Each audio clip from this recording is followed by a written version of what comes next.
ఆశ్చర్యకరమైన బైబిల్ పాఠముగా సమూయేలు మొదటి గ్రంథము 25వ అధ్యాయము 1 నుండి 22వ వచనం మట్టుకు చదువుకుందాము.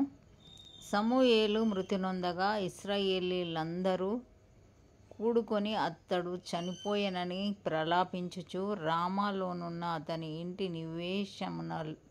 నివేశనములో అతని సమాధి చేసిన తర్వాత దావీదు లేచి పారాను అరణ్యమునకు వెళ్ళెను.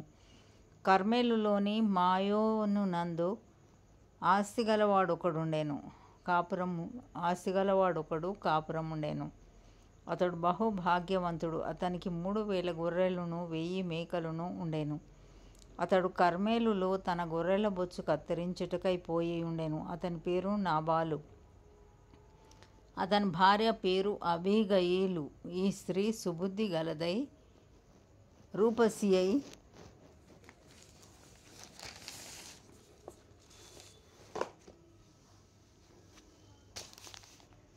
ఉండెను. అయితే చర్యలను బట్టి చూడగా నాబాలు మోటువాడును దుర్మార్గుడునై ఉండెను. అతడు కాలేబు సంతతివాడు.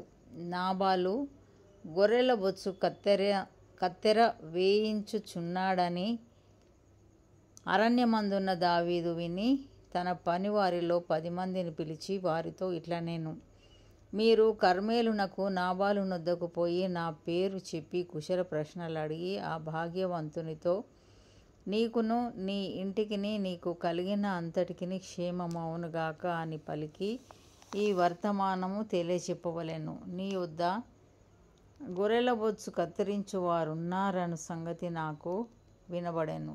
నీ గొర్రెల కాపరులు మా దగ్గర నుండగా మేము వారికి ఏ కీడును చేసి ఉండలేదు. వారు కర్మెలులో నున్నంత కాలము వారేదియూ పోగొట్టుకొనలేదు. నీ పనివారిని నీవు అడిగిన ఎడల వారలాగు చెప్పుదురు. కాబట్టి నా పనివారికి దయచూపుము. శుభదినమున మేము వచ్చితిమి గదా. నీకిష్టం వచ్చినట్లు నీ దాసులకును నీ కుమారుడైన దావీదునకును ఇమ్ము. దావీదు పనివారు వచ్చి అతని పేరు చెప్పి ఆ మాటలన్నిటినీ నాబాలునకు తెలియజేసి కూర్చుండగా నాబాలు, దావీదు ఎవడు, యెష్షై కుమారుడెవడు, తమ యజమానులను విడిచి పారిపోయిన దాసులు ఇప్పుడు అనేకులున్నారు.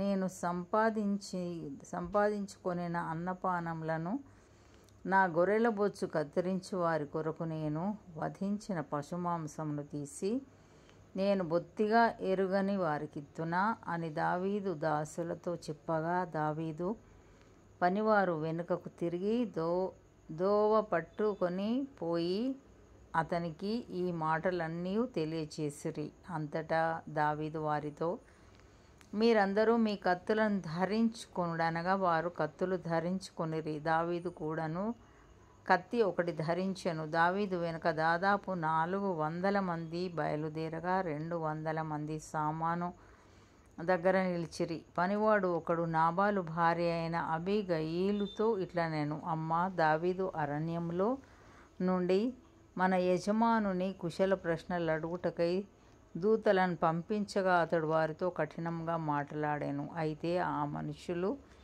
మాకెంతో ఉపకారం చేసి ఉన్నారు. మేము పొలంలో వారి మధ్యను సంచరించుచున్నంతసేపు అపాయం గాని నష్టం గాని మాకు సంభవింపనే లేదు. మేము గొర్రెలను కాయుచున్నంతసేపు వారు రాత్రింబగళ్ళు మా చుట్టూ ప్రాకారంగా ఉండిరి. అయితే మా యజమానునికి అతని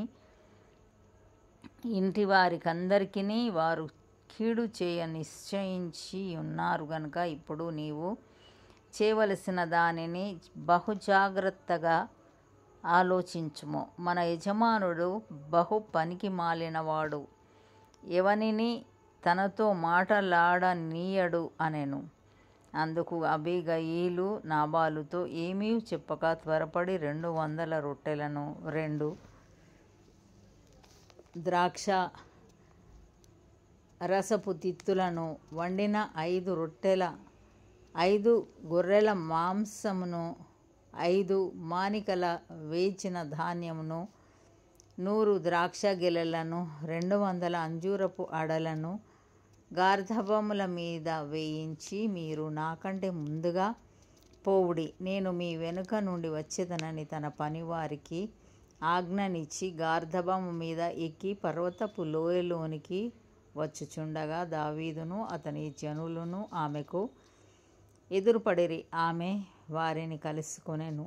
అంతకు మునుపు దావీదు నాబాలునకు కలిగిన దాని అంతటిలో ఏదియూ పోకుండా ఈ అరణ్యములో అతని ఆస్తి అంతయు నేను వ్యర్థంగా కాయుచు వచ్చి తిని ఉపకారమునకు నాకు అపకారము చేసి ఉన్నాడే అని అనుకొని అతనికున్న వారిలో ఒక మగపిల్ల వానినైనను తెల్లవారున్నప్పటికీ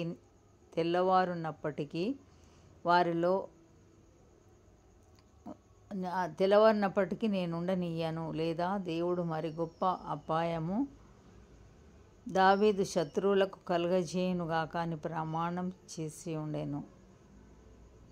ఇంతటితో ఈ దినం కొరకైన బైబిల్ పాఠము సరి.